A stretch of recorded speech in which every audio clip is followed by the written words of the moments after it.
Bueno, aunque es esencial para frenar los contagios de coronavirus, el distanciamiento social puede tener un impacto claramente en nuestra salud física y mental. Esto ya es consabido, ya tenemos la experiencia del inicio de la pandemia, pero sin embargo hay cosas concretas que podemos hacer para cuidar nuestra salud mental en tiempos de cuarentena, en tiempos donde hay un segundo tiempo, en tiempos donde la historia se repite, en tiempos donde uno sigue mascullando bronca o sigue diciendo, bueno, otra vez lo mismo. Entonces las sensaciones que no son las primeras ya pasan a ser las segundas. Y cuando las segundas sensaciones son las consabidas y vienen con crecimiento, la historia, a veces la irascibilidad y los estados de ánimo cambian, y no para mejor. Y quiero hablar con Priscila Victoria Elliott, que es neuropsicóloga y directora de Activamente, para transitar la ansiedad y el estrés durante la pandemia y tener herramientas para mejorar ese día a día, porque no es a largo plazo, esto es el minuto a minuto, el día a día. Priscila, buenas tardes. Sebastián Shapiro la saluda aquí en Duplex, en LU2 de Bahía Blanca. ¿Cómo le va? Hola Sebastián, ¿cómo estás? Un gusto hablar con ustedes. Igualmente. Priscila, ¿cuáles son las metas a corto plazo que debemos tener en cuenta para transitar esta pandemia de la mejor forma posible, tanto en el estadio de todos los días como en la ansiedad y el estrés? Bien, bueno, como vos bien dijiste en la introducción, toda esta situación está generando muchos desafíos emocionales en las personas. El año pasado, por el factor de ser algo imprevisto, nuevo, para lo cual no estábamos preparados, este año tal vez más por el lado del cansancio ante la situación, del hartazgo que nos ha ido generando, y de tener múltiples fuentes de estrés, porque hemos tenido que cambiar tal vez nuestros trabajos, hemos tenido que cambiar nuestras rutinas, hemos tenido que incorporar hábitos que antes no teníamos. Todo eso sumado al estrés de la posibilidad de contagiarnos o de tener algún ser querido que está aislado o que se ha contagiado. Entonces es toda una situación que hace que el estrés sea moneda corriente, que sea parte del paisaje urbano, la verdad.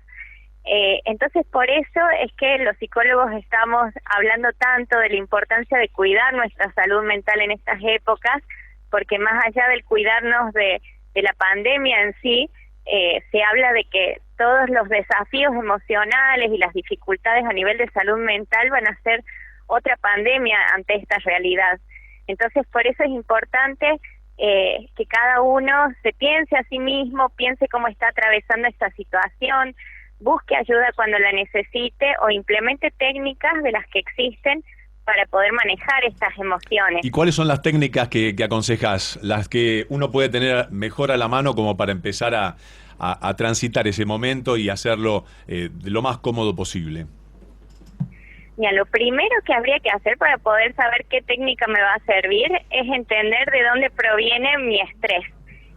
Hay personas que están estresadas, por ejemplo, porque toda esta situación le generó una sobrecarga de trabajo o porque no están pudiendo limitar la vida laboral de la personal, o porque le genera estrés el no poder desconectarse de la situación de pandemia. Entonces, bueno, es importante primero que cada uno detecte qué es lo que lo está estresando, y en función de eso hay muchas técnicas que se pueden utilizar, que son las que enseñamos en el curso que brindamos con Identidad Argentina, sobre productividad laboral y bienestar personal, que, por ejemplo, para darte una idea, pueden ser a veces de organización del tiempo, porque a veces es la rutina que se nos ha desorganizado la que nos está estresando, el que no estamos organizados, pasamos más tiempo en nuestras casas, se mezclan las tareas laborales con las personales. Entonces muchas veces es aprender a organizar la rutina de tiempos en nuestro día a día, organizar un nuevo día a día diferente al que teníamos antes de la pandemia. Otras veces lo que nos juega una mala pasada es nuestra mente, que está todo el tiempo pensando a futuro lo que puede suceder, qué pasa si me contagio, qué pasa si se contagia un ser querido. Ahí es una clave, esto, Priscila, es algo clave, sí, porque a veces crear escenarios que todavía no existen, y más en este contexto que no son los mejores, y crear escenarios que, obviamente, que uno trata de ser previsible y trata de ver cómo va a actuar en caso que, pero no ir más allá, no crear cuadros drásticos donde no los hay. Exacto, eso es lo que vemos muchísimo en consulta los psicólogos hoy, gente que no puede parar la mente, entonces genera, como vos decís, escenarios posibles nefastos. Entonces, en esos casos, por ejemplo, no sé si han escuchado hablar del mindfulness, de técnicas de meditación que te ayudan a focalizarte en el aquí y ahora, a controlar un poco esa mente que tiende a irse.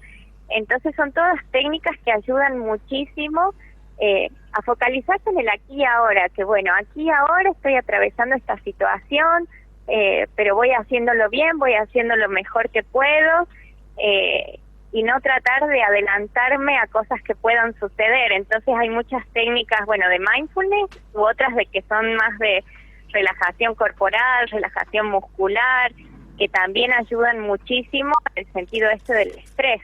Uh-huh. Priscila, gracias por atenderme y por tus conceptos, y esperemos que todo esto y que afecta a la gente en mayor o menor medida sea transitable de la mejor forma posible.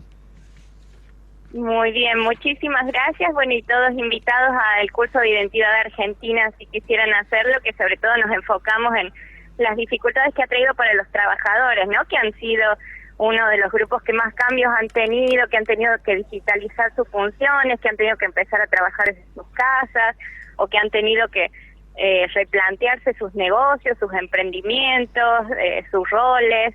Entonces, bueno, nos pareció que era importante brindar este tipo de herramientas. Muy bien. Priscila Victoria Elliott, neuropsicóloga y directora de Activamente. Cuando falta un minuto para llegar a las 3:30 de la tarde,